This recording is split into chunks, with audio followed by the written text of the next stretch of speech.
평안과 기쁨은 사람의 삶을 질적으로 탁월하게 만들어줍니다. 심지어 똑같은 조건을 가지고 더 열악한 조건을 가지고 출발선에 서 있다 할지라도 갈수록 이 평안을 가지고 있고 기쁨을 누리고 있는 사람은 삶의 질이 탁월해질 수밖에 없어요. 이 얼굴빛이 달라지고 또 태도에서부터 여유와 적극적인 이 태도를 가지다 보니까 이 긍정적으로 다른 사람들에게 에너지를 발산하게 되고, 이런 사람들이 계속해서 사람들에게 좋은 영향을 끼칠 수밖에 없게 되는 겁니다. 성도는 세상이 알지 못하는 하늘의 평안과 기쁨을 약속받은 사람들입니다. 그렇다면 성도는 세상과는 질적으로 다른 삶을 살아야 마땅하겠죠. 이와 같은 하늘의 평강과 기쁨은 성령께서 오심으로 성도에게 약속되고 주어지는 것입니다. 주님이 떠나가신다는 말씀을 듣고 근심에 빠져 있는 제자들에게 주님은 내가 떠나가는 것이 너희에게 유익하다. 왜 유익한지 이 두 가지로 말씀을 주셨죠. 첫 번째로는 주님이 떠나가심으로써 성도들을 어떤 것으로 삼으신다고요? 성령의 전으로서 성전으로 삼으신다. 그리고 두 번째로는 그 성전 삼으신 성도들에게 성령을 보내어 주신다. 이 굉장히 성도들에게 큰 유익이에요. 이제 오늘은 이렇게 성전된 성도들에게 오시는 성령님에 대해서, 그리고 그 성령님께서 오심으로 성도들에게 주어지는 이 평안에 대해서 말씀을 통해 함께 귀를 기울이려고 합니다. 자, 먼저 성령님에 대해서, 성령님이 어떠한 분이신가? 자, 성령님은 보혜사, 또 다른 보혜사이시며 진리의 영이라고 주님이 말씀하십니다. 25절, 26절 함께 보도록 하겠습니다. 시작. 내가 아직 너희와 함께 있어서 이 말을 너희에게 하였거니와 보혜사 곧 아버지께서 내 이름으로 보내실 성령, 그가 너희에게 모든 것을 가르치고 내가 너희에게 말한 모든 것을 생각나게 하리라. 자, 방금 읽은 말씀에서 특별히 26절에서 주님은 성령님을 가리켜서 보혜사라고, 헬라어로는 파라클레토스, 곁에 불리어 온 자라고 말씀하시는 것을 우리가 볼 수가 있습니다. 아울러서 같은 26절 안에서 왜 성령님이 파라클레토스, 곁에 불리어 온 분이신가, 그 이유도 설명하는 것을 볼 수가 있는데, 자, 성령님이 곁에 불리어 온 분이라고 일컬어지시는 이유는 하나님 아버지께서 예수의 이름으로 성령님을 성도들에게 보내시기 때문입니다. 자, 하나님 아버지께서 예수님의 이름으로 성령님을 성도들 곁에 보내시기 때문에, 자, 예수님의 이름으로 보내신다는 것은 여러분께서 16절로 좀 거슬러 올라가 보시면 예수님이 하나님 아버지께 구하심으로 예수님의 중보 사역으로 보내신다는 말이에요. 자, 이 사실부터가 이미 예수님과 성령님을 아주 긴밀한 관계로 엮어주고 있다는 것을 우리가 알 수가 있죠. 자, 게다가 계속해서 여러분께서 16절을 주목해서 보시면 성령님을 그냥 보혜사라고 부르시는 게 아니라, 자, 수식어가 따라 붙고 있죠. 또 다른 보혜사, 또 다른 보혜사라고 부르시는데, 자, 이 또 다른 보혜사라는 말은 원조 보혜사가 계신다는 것을 전제하고 있어요. 자, 이 원조 보혜사가 누구이시냐? 바로 이 말씀을 하고 계시는 예수님이십니다. 왜냐하면, 자, 성령님이 또 다른 보혜사로 오시기 전에 하나님 아버지께서 예수님을 이 땅에 우리 곁에 보내셨고, 이제 예수님이 떠나가시면 바로 그 자리에 당신의 이름으로 성령님을 보내어 주시기 때문이라는 거예요. 이해하시겠죠? 예수님이 원조 보혜사이시고 성령님이 그 자리에 오셔서 그 역할을 대신하시는 또 다른 보혜사가 되신다. 성령님은 예수님의 자리에 오셔서 예수님의 역할을 대신해 주시는 분이라는 거예요. 역시나 예수님과 성령님이 이 불가분의 아주 긴밀한 관계 속에 계시고 예수님을 떠나서는 성령님을 생각할 수조차 없다라는 것을 분명하게 말씀을 해주고 계시는 거예요. 하지만 우리가 한편으로는 이런 생각도 좀 해볼 수도 있을 것 같아요. 어차피 예수님이 떠나가시고 그 자리에 성령님이 오셔서 예수님의 역할을 대신하신다. 그럴 것 같으면 떠나지 말고 그냥 계시지. 왜냐하면 예수님은 성육신 하심으로써 육체를 입으셨잖아요. 그리고 죽으시고 부활하실 때 육체로 부활하셨잖아요. 우리가 눈으로 볼 수 있어요. 예수님이 그냥 원조 보혜사로 우리 곁에 머물러 계시면 눈으로 볼 수가 있어요. 우리가 하나님이 안 보여가지고 답답할 때 너무 많잖아요. 예수님을 손으로도 만질 수가 있어요. 귀로도 그 음성을 들을 수가 있어요. 그래서 우리 생각에는 예수님이 그냥 계시는 게 훨씬 좋은데. 하지만 주님은 내가 떠나가는 것이, 그리고 또 다른 보혜사인 성령님이 오시는 것이 너희에게 훨씬 더 유익하다. 너희에게 훨씬 더 유익하다. 자, 앞서 언급한 대로 예수님이 이 육신을 입으셨잖아요. 부활 때도 육체로 부활하셨고, 따라서 예수님이 우리 곁에 계시면 좋긴 좋은데, 근데 이런 제약이 있어요. 동시에 모든 성도에게, 또 각 성도에게 함께 하실 수가 없어요. 왜냐하면 우리 속에 계실 수가 없기 때문에. 하지만 성령님은 영이시기 때문에 우리와 함께 하실 뿐만 아니라, 함께 하실 뿐만 아니라 우리 속에도, 우리 안에도 거하실 수가 있는 거예요. 각 성도에게, 동시에 모든 성도에게 영이신 성령님이 오시면 모든 성도와 어느 때 어느 장소에 있든지 간에 동일하게 역사하시면서 그 각 성도들을, 모든 성도들을 다 도와주실 수가 있는 거예요. 이와 같은 면에서 성령님이 오시는 것이 훨씬 유익하다. 그리고 성령님께서 우리를 도우신다는 부분도 좀 이해를 잘 해야 되는데, 또 다른 보혜사라고 했잖아요. 예수님의 자리에 오셔서 예수님의 역할을 대신하신다. 예수님이 어떤 일을 우리에게 해주셨나? 원조 보혜사로서. 예수님이 하신 가장 중요한 일을 우리가 이 말씀을 통해 다시 생각을 해본다면, 우리를 위해서 대신 십자가를 지시고 그 피로 우리를 죄에서 해방해서 하나님 아버지와 화목하게 하시는, 우리를 의롭게 하시는 구원을 이루셨죠. 그 구원을 성도에게 적용하신다. 모든 성도에게, 각 성도에게 적용하신다. 이게 정말 유익하다는 거예요. 주목할 것은 성령님을 또 다른 보혜사라고만 주님이 부르시는 게 아니라 또 한 가지 명칭을 더 쓰셨어요. 진리의 영이라고. 진리의 영이라고. 그렇다면 예수님이 이루신 구원을 우리에게 구체적으로 어떻게 적용하시고 어떻게 우리를 도와주시느냐? 성령님께서는 먼저 예수를 믿은 교회를 통해서 진리의 말씀을 선포하게 하십니다. 전도를 통해서, 그죠? 설교를 통해서 진리를 선포하게 하시는 거예요. 그리고 사람이 이 진리를 듣는 중에 자신이 진리의 빛 가운데 죄인임을 깨닫도록, 그리고 내가 예수 그리스도의 그 구원이 정말 필요하다는 사실을 깨닫도록 도우시면서 죄를 회개하고 예수님을 믿도록 이렇게 구원을 적용하시면서 이렇게 사람을 도우시는 거예요. 뿐만 아니라 구원 얻은 성도에게는 이제 예수님의 말씀을 더 깊이 생각나게, 그래서 진리를 더 풍성하게 깨달아가도록, 구원이 자라가도록, 완성을 향해 자라가도록 그렇게 도우시는 거예요.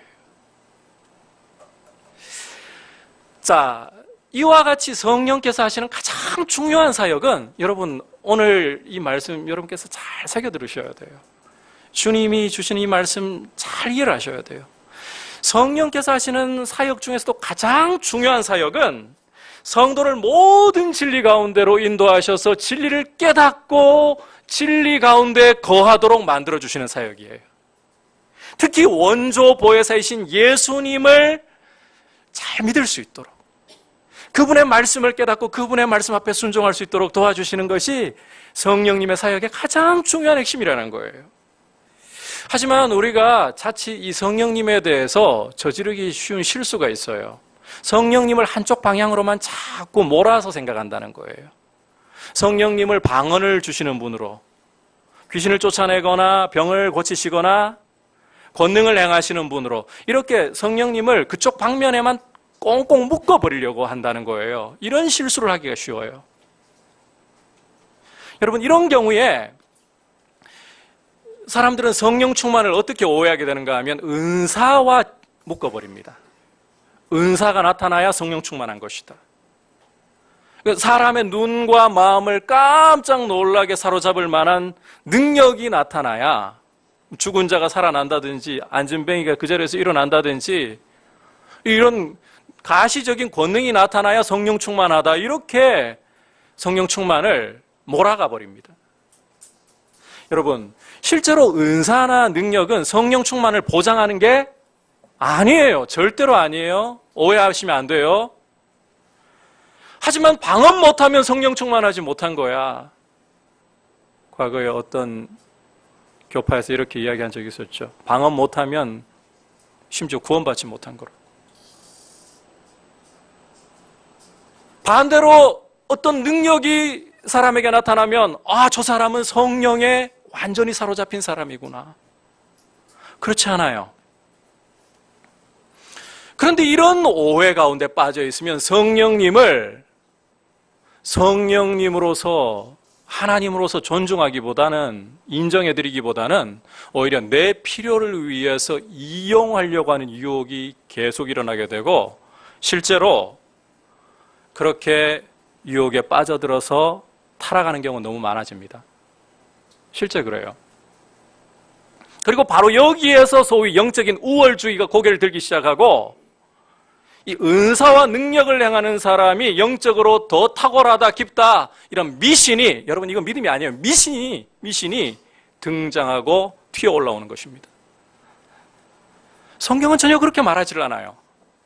주님은 성령님에 대해서 말씀하실 때에 1차적으로, 여러분 1차적으로 은사와 능력보다 주님 자신과, 원조 보혜사이신 주님 자신과, 그리고 주님의 말씀과 연결시키고 계십니다. 이게 성령님의 1차적이고 가장 중요한 사역이라고.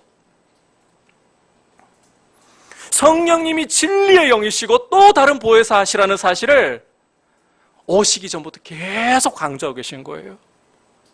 이 다락방 강화라고 불리는 십자가를 앞에 두시고 제자들에게 마치 유언처럼 남기시는 이 중요한 말씀 속에, 이 애정을 담은 말씀 속에서 특별히 성령님을 진리의 영이시다, 능력의 영이라고 말씀하시기보다 진리의 영이시다, 또 다른 보혜사이시다. 결국 성령님이 하시는 가장 중요한 일은, 다시 강조하지만, 능력과 은사보다 예수님께로 사람을 인도하시고 예수님의 말씀을 깨닫게 하시는, 진리를 깨닫게 하시는 이 역사, 진리에 순종하게 하시는 이 역사를 하시는 것이다. 이 점을 여러분 분명히 기억하시길 바랍니다. 이 사실을 성도가 제대로 붙잡기 시작한다면, 한 사람이 예수 그리스도를 믿고 구원을 얻는 이 역사야말로 성령님의 이 역사가 영광스럽게, 성령님이 그 권능을 영광스럽게 나타내시고 펼치시는 것이다 라는 사실을 우리가 제대로 이해하게 되는 거예요. 여러분 생각을 한번 해보십시오. 허물과 죄로 죽어가지고 하나님께 대해서는 도저히 감각이나 지각이 없던 인생입니다. 이러한 인생이 자신의 허물과 죄를 깨닫기 시작하고, 예수 그리스도야말로 죄인의 구세주이시고 내 인생의 주인이 되셔야 한다는 이 사실과 이 필요를 깨닫고 죄를 회개해서 예수 그리스도께로 돌아온다. 죽었던 영혼이 살아나는 역사예요. 여러분, 육체가 죽었다가 살아나는 것보다 이 하나님께로부터 떠나 있던, 하나님으로부터 단절되어 있던 이 죽은 영혼이 그리스도를 알게 되고 살아나는 이 역사, 얼마나 영광스럽습니까? 죽었다 살아나도요, 또 죽어요. 맞죠? 그런데 한 영혼이 그리스도로 말미암아 살아나는 이 역사, 성령님이 역사하셔서 한 영혼이 살아나는 역사, 영생이에요. 그래서 성령님을 생각할 때에 정말 어떤 은사와 능력을 주시는 것보다 한 영혼이 거듭나게 하시는 것을 보고, 그리고 완고하던 우리가 얼마나 완고합니까? 이런 완고하던 우리가 말씀 앞에 마음이 높고 부드러워지고 말씀을 깨닫고 순종하려고 한다. 예수님 더 사랑하려고 한다. 여기에 진짜 영광이 나타나고 있는 거예요. 여러분, 제가 단언하건대 은사와 능력으로 사람이 마음이 부드러워지고 회개할 것 같지만 안 그렇습니다. 말씀이 깨달아져야 회개가 일어나고 사람이 그리스도께로 돌아올 수가 있어요. 은사와 능력으로도 사람이 돌아올 수 있는 게 아니에요. 오해하시면 안 돼요. 놀라기는 해요. 일시적으로 믿는 모양을 가질 수는 있어요. 그러나 말씀이 깨달아지지 않으면 그 사람은 결국은 개가 토한 것을 도로 먹는 것처럼 다시 옛 죄악 속으로 돌아가 버립니다. 따라서 말씀을 듣고 깨달을 수가 있는 것.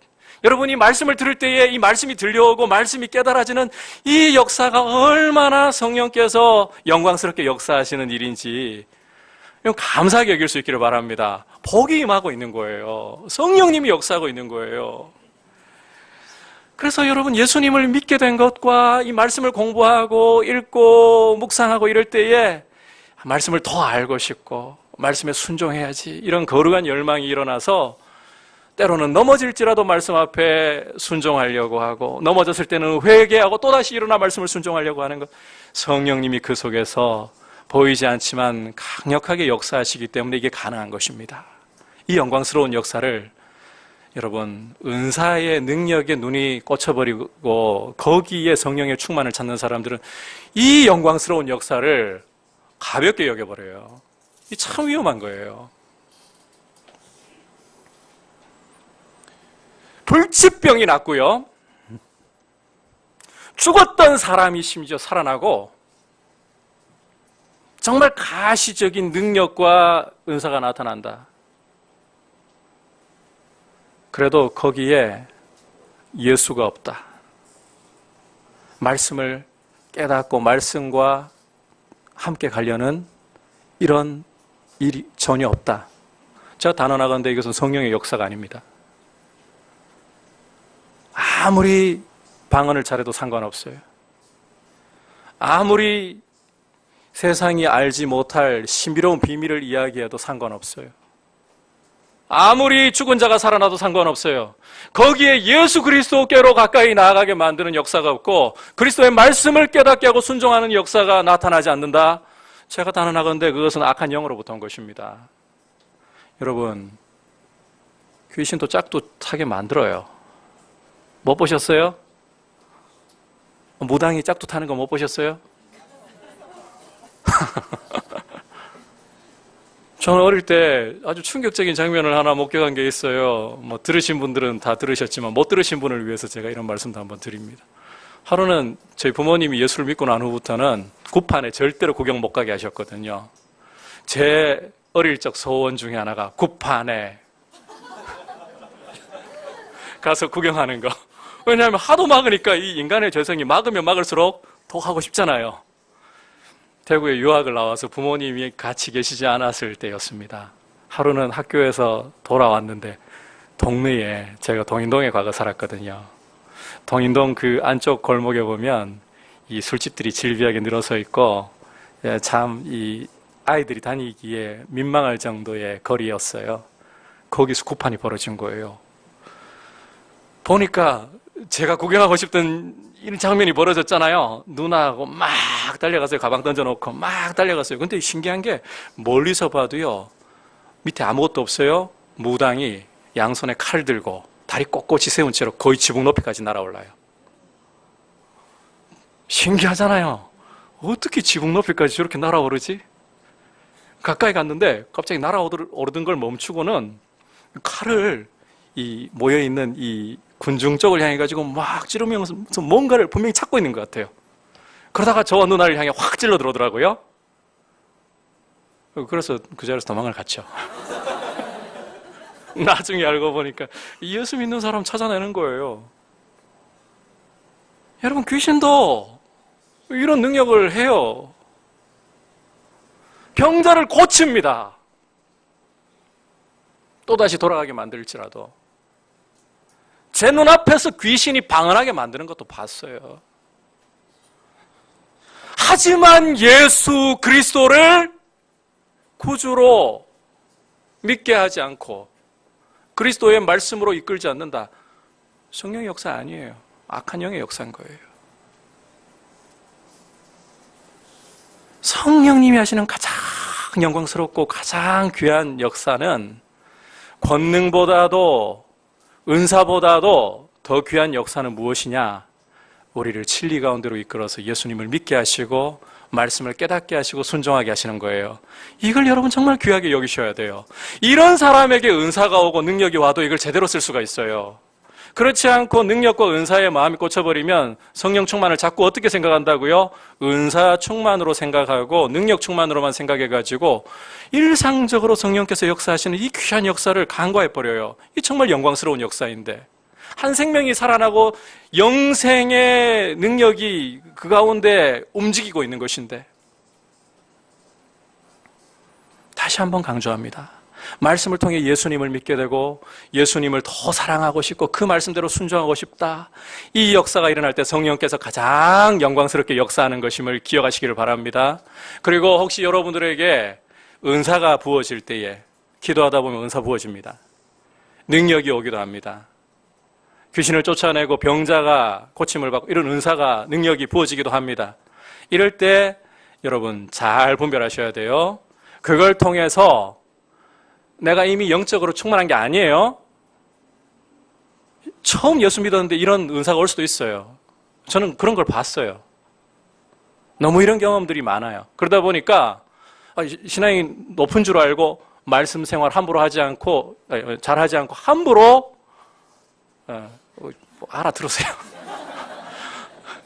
말씀 가까이 하지 않고 함부로 자기가 성령의 음성인 것처럼 말을 마구 하다가 잘못된 경우들도 봤어요. 은사가 올수록 능력이 나타날수록 말씀 앞으로 돌아가셔야 돼요. 그래야 제대로 성령님의 능력에 붙잡힐 수가 있는 거예요.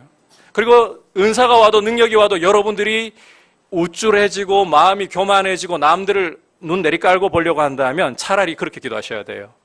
제가 이거 진짜 중요하게 권고드리는 거예요. 주님, 내가 감당 못할 이 은사 거둬가시고 말씀을 깨닫고 순종할 수 있는 은혜를 주옵소서. 이런 은혜가 와야 우리가 제대로 신앙생활을 하고 있는 것입니다. 여러분, 성령님은 따라합시다. 또 다른 보혜사, 진리의 영이십니다. 그래서 성령님의 사역을 생각하실 때에 그러니까 은사를 못 받았다고 해서 나는 영적으로 이 수준이 낮은가 봐. 그럴 필요가 없어요.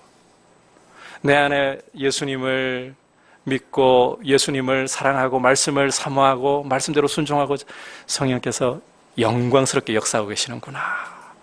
이 확신 가지고 주님 앞으로 더 가까이 나아가시는 그렇게 성령의 충만한 분들 되시기를 바랍니다. 그런 분들에게 은사와 능력이 부어져야 제대로 쓰는 거예요. 복음을 위해, 하나님 나라를 위해. 아니면 어떻게 하시라고요? 주님, 차라리 이거 걷어가시고 은혜를 주옵소서. 말씀 깨달을 수 있는 은혜를 주옵소서. 성령님은 또 다른 보혜사로서 예수님의 자리에 오셔서 그 역할을 대신해 주시고 진리의 영으로서 예수님의 구원을 성도에게 적용시켜 주시는 이것이 가장 중요한 사역이고 성령님의 가장 중요한 정체성이다. 이 사실을 꼭 기억하시고 진리의 영이신 성령님을 바르게 존중해드리고 그분을 이용해 먹는 이런 잘못된 길로 걸어가지 않기를 축복합니다. 계속해서 성령님이 오심으로 성도가 누리는 축복. 자, 이 축복 굉장히 중요한 부분이에요. 이것은 하나님의 나라와 관련해서도 너무너무 중요한 축복이에요. 바로 예수님의 평강입니다. 자, 우리 함께 27절, 28절 읽어보도록 하겠습니다. 시작. 평안을 너희에게 끼치노니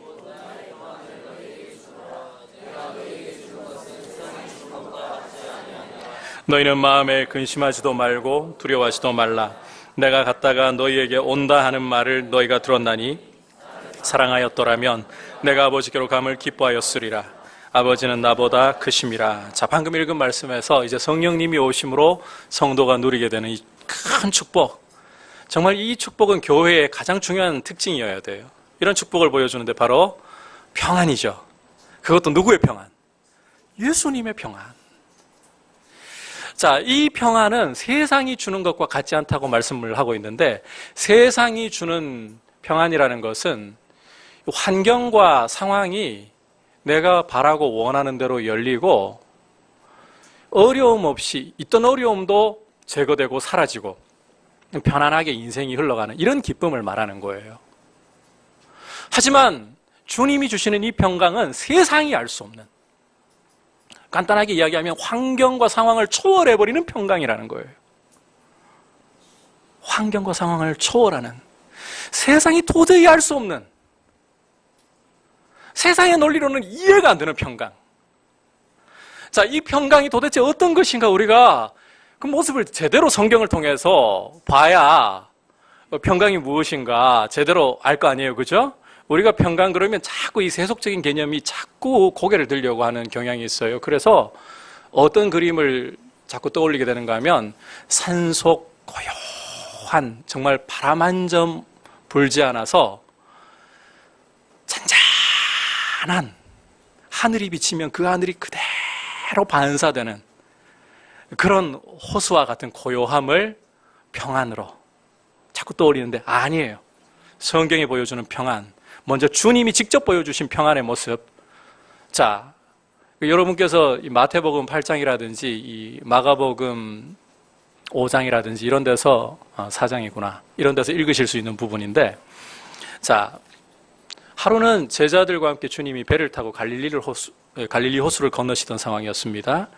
근데 갑자기 풍랑이 이 갈릴리에 불어와가지고는 물결이 얼마나 거세게 일어나는지 이 물결이 배에 넘어와서 배가 가라앉을 지경까지 이르렀다고 말씀합니다. 이 상황의 심각성을 또 보여주는 장면이 갈릴리 어부로 잔뼈가 굵은 이 제자들조차도 주여 우리가 죽게 되었나이다. 어느 정도 심각한지 상황 감이 잡히시죠? 이런 상황에서 예수님이 배 고물에서 베개를 베고 주무셨다라고 말씀을 하고 있어요. 어떤 분들은 이 부분을 예수님이 우리와 똑같은 사람으로 오셨으니까 너무 사역을 많이 분주하게 하시다 보니까 피곤해가지고 물이 넘어와도 몰랐다. 이 정도로 피곤하셨다. 나도 위로가 된다. 이게 상식적으로 이해가 저는 안 돼요, 솔직히. 여러분, 며칠 잠을 못 잤기로서니 배에 물이 넘어 들어와가지고 배가 가라앉을 지경이 됐다. 잠 오시겠습니까? 잠 드실 수 있겠습니까? 자던 사람도 벌떡 일어나가지고 이게 뭐야? 뭐 이렇게 놀라야 정상이죠. 그런데 태연히 주무셨어요. 그렇다면 이 상황을 우리는 다른 빛으로, 다른 각도에서 봐야 된다는 거예요. 이 부분을 이해하기 위해서 시편 127편 1절과 2절을 좀 참고를 해보면 솔로몬이 여호와께서 한 사람의 인생을 세우시고 지키지 않으시면 잠 못 자고 뼈 빠지게 수고해야 헛되다. 그러면서 이런 말을 하는 것을 들을 수가 있어요.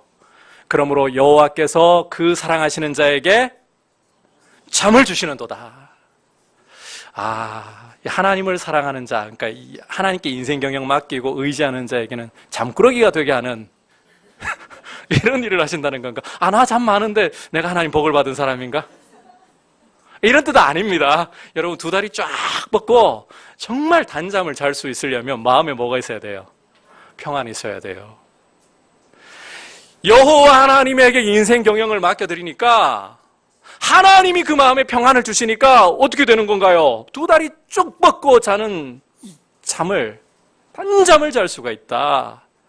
그래서 잠을 주신다는 표현은 평강을 주신다. 해석을 가지고 다시 예수님께로 한번 돌아와 보십시오.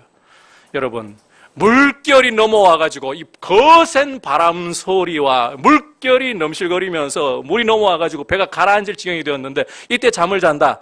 이게 피곤해가지고 도저히 물소리 못 듣고 파도 소리 못 듣고 뭐 바람 소리 못 듣고 이런 상황인가요? 여러분, 그렇게 피곤하셨으면 제자들이 부르짖는 소리는 솔직히 이 태풍 불 때 여러분 밖에서 소리 질러 보십시오. 소리가 사람들한테 전달되는가?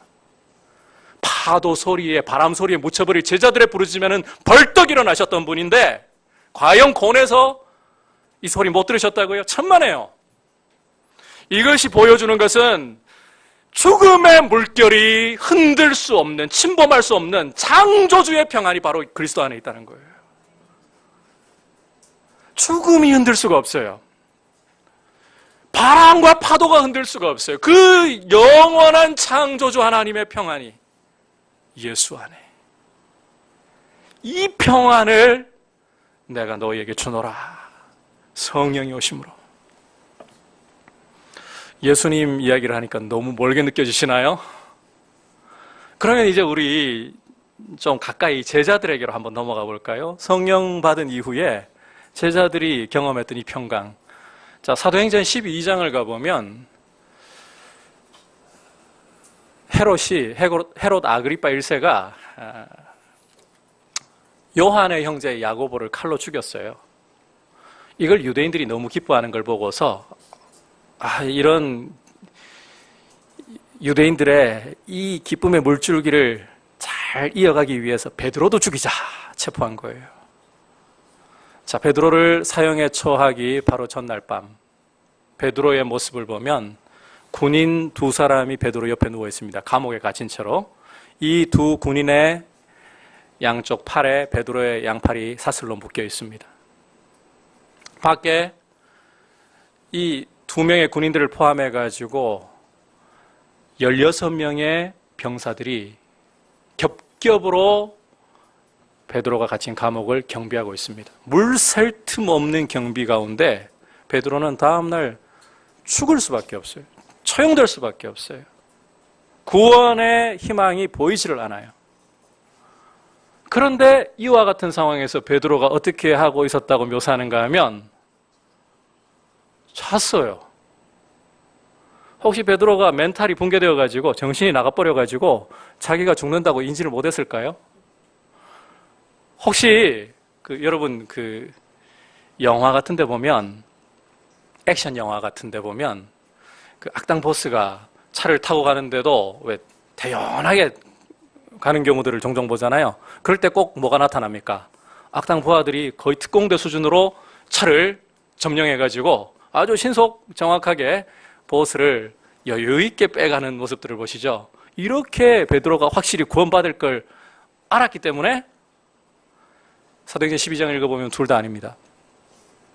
하나님이 이 베드로를 죽음의 위기에 처한 이 베드로를 건지시기 위해서 천사를 보내셨죠. 그리고는 정말 기적적으로 베드로를 건져주시잖아요. 일어나라 하는데 사슬이 그냥 풀어주고 옆에 군인들은 그냥 자고 있어요. 감옥문이 저절로 열려요. 나가는데 이 경비들 인지를 못해요. 이렇게 해가지고 베드로를 이제 성중에 안전한 곳까지 데리고 와서 천사가 떠날 때까지 베드로가 어떻게 생각했습니까? 환상을 보는가 보다. 이런 환상을 보는구나. 내가 구원을 받는 이런 환상을.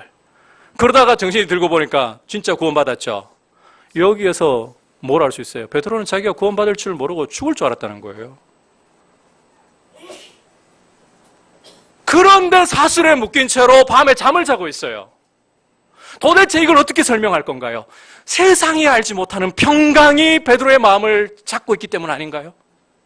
이 평안이 성도에게 약속된 평안이에요. 뿐만 아니라 사도행전 27장을 보면 사도 바울이 로마로 호송되어 가는데 배로 호송되어 가잖아요.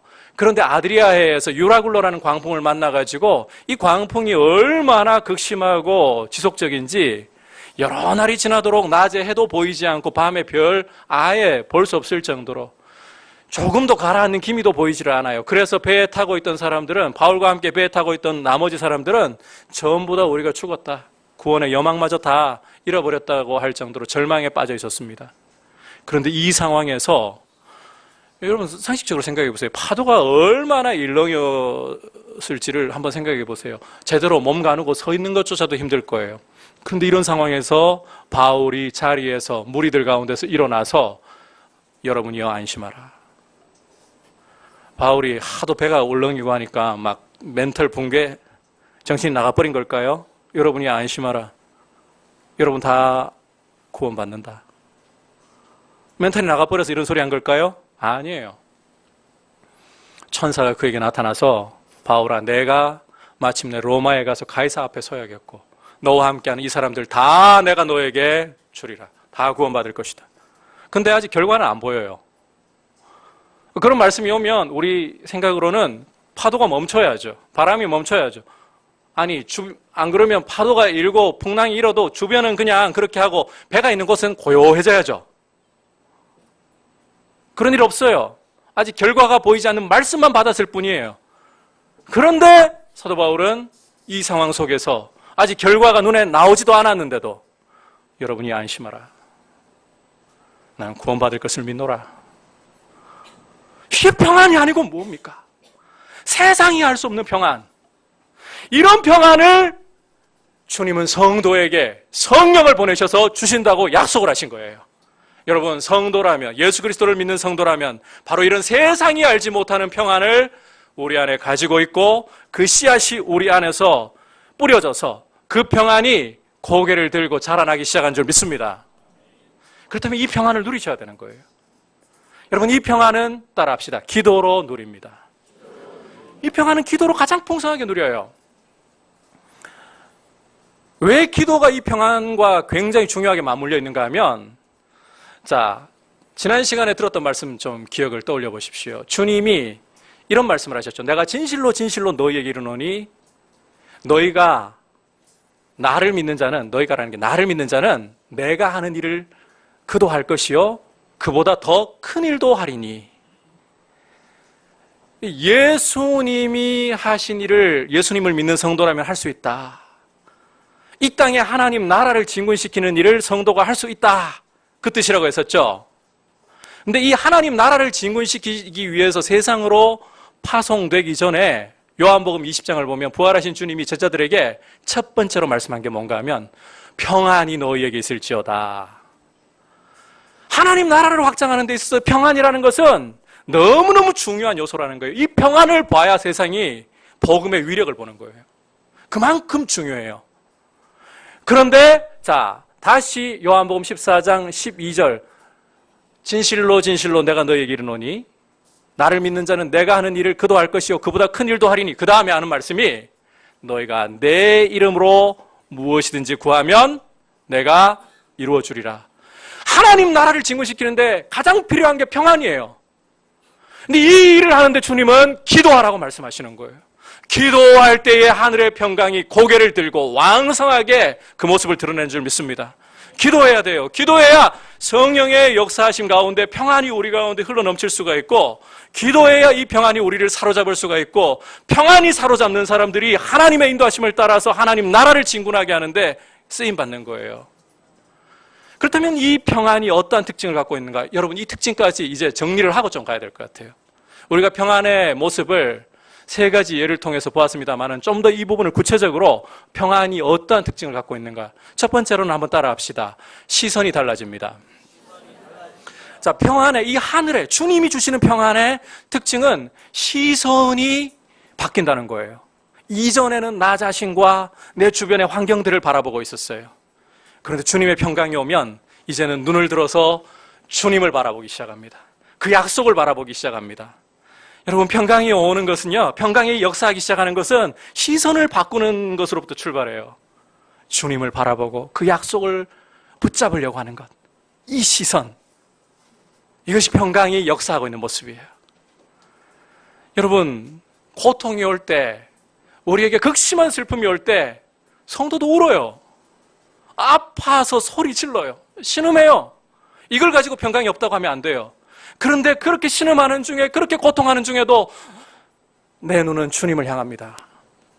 내가 주님의 신실한 약속을 붙잡습니다. 이 평강이 역사하고 있는 거예요. 이 평강이 아니고는 일기에 불가능해요. 그리고 주님이 신실하게 정말 나를 사랑하시기 때문에 내가 이 고난 속에서도 좌절하지 않습니다. 이 고난이 나를 오히려 주님의 형상으로 더 빚어지도록 만들 줄 믿습니다. 그렇다면 뭐가 따라와야 될까요? 평강의 두 번째 특징이자 자, 이 시선을 따라오는 게 따라합시다. 인내와 감사입니다. 이 평강 속에는 인내가 있어요. 고난 중에 인내할 힘을 주는 거예요. 성경에서 믿음의 가장 구체적인 표현을 인내라고 말씀하는 걸 종종 볼 수 있거든요. 이런 평강이 이 믿음의 진가를 드러내는 거죠. 인내로. 고난 중에 약속 붙들고 한 걸음 한 걸음 나가는 이게 인내잖아요. 내 의지로 버티는 게 아니라 주님의 약속을 향해 눈을 들고 있기 때문에 그것 때문에 그 약속 때문에 한 걸음 한 걸음 나가는 이게 인내잖아요. 그리고 여기에는 감사가 따르는 거예요. 감사가 절로 솟아나서 감사하기보다는 때로는 감사할 조건이 없어도 감사하는 거예요. 뉴질랜드에서 섬기시는 장철호 선교사님, 정은혜 선교사님 가정은 늘 그런 이야기를 하시더라고요. 감사할 조건이 있어서 행복한 것이 아니라 감사할 수 있어서 행복합니다. 이분들 사역 얼마나 어렵게 하는지 알고 계시죠? 일본인 유학생들 먹이고 이들 복음 전하는 사역이잖아요. 뉴질랜드 한 달 최저 생계비가 500만 원이랍니다. 거기서 이 학생들 먹이기 위해서 택시 운전하면서 섬기고 계세요. 건강도 그렇게 좋은 편이 아니에요. 그런데 이분들 만날 때마다 늘 하시는, 제가 참 이분들 존경스러운 게 감사할 조건이 있어서 행복한 게 아니라 감사할 수 있어서 행복합니다. 네. 주님을 바라보다 보니까 그 약속을 신뢰하다 보니까 시선이 그쪽으로 향해 있잖아요. 인내가 되고 주님 약속 때문에 인내가 되고 감사할 조건이 없어도 나는 감사하기로 결정합니다. 이게 평강이 역사하는 평강의 특징이에요. 여러분, 이런 평강을 여러분들 안에 풍성하게 누리시기를 축복합니다. 기도로 이 평강을 누리면서 이런 평강이 흘러나오기 시작하고 흘러가기 시작할 때 복음의 통로로 귀하게 쓰임받을 수 있어요. 한국 교회가 이 평안을 회복해야 돼요. 오늘 주님이 떠나가심으로 우리에게 보내실 성령님이 어떠한 분이신가, 그리고 그분이 오심으로 주시는 참 귀한 축복이 무엇인가를 함께 보았습니다. 여러분, 성령님은 우리가 자꾸 은사와 능력으로 그분을 생각하면 안 돼요. 그분은 또 다른 보혜사, 진리의 영이십니다. 성령님이 하시는 가장 중요한 사역은 솔직히 성령님 온 천지를 창조하신, 만물을 창조하신 분인데 그분께 어려운 거 하나도 없어요. 그분에게 가장 중요한 사역은 죽었던 영혼을 살리시는 겁니다. 그래서 예수께로, 원조 보혜사이신 예수께로 사람들을 인도하시고 그분의 말씀을 믿고 순종하게 만드시는 것. 우리 완고한 인간들을 참 말씀 앞에 꺾이게 만드는 게 이게 얼마나 영광스러운 역사예요. 진리의 영이시고 또 다른 보혜사이시라는 사실을 기억하십시오. 성령님이 역사하실 때에 말씀을 깨닫게 하시고 사모하게 하시고 주님을 더 의지하고 사랑하고자 하는 마음이 일어날 때에 감사합니다. 내게 이 귀한 축복 주셔서 감사합니다. 이런 고백이 나올 수 있기를 축복합니다. 아울러서 성령님이 오셔서 주시는 축복이 뭐라고요? 평강이라고 했었죠. 세상이 알 수 없는 평강, 주님의 평강. 이 평강은 무엇으로 얻는다? 기도로 얻습니다. 기도로 풍성하게 누립니다. 그리고 자, 이 평강의 특징, 첫 번째 뭐가 달라진다고요? 시선이 달라집니다. 그리고 주님을 바라보고 약속을 바라보는 이 시선은 무엇을 반드시 열매로 산출한다? 인내와 감사를. 이러한 모습으로 주님 앞에 하늘의 평강이 가득한 성령 충만한 성도님들 되시기를 주님의 이름으로 축복합니다. 이 시간은 잠시 우리 눈을 감고 말씀을 잠시 묵상하면서 음미하도록 하시죠.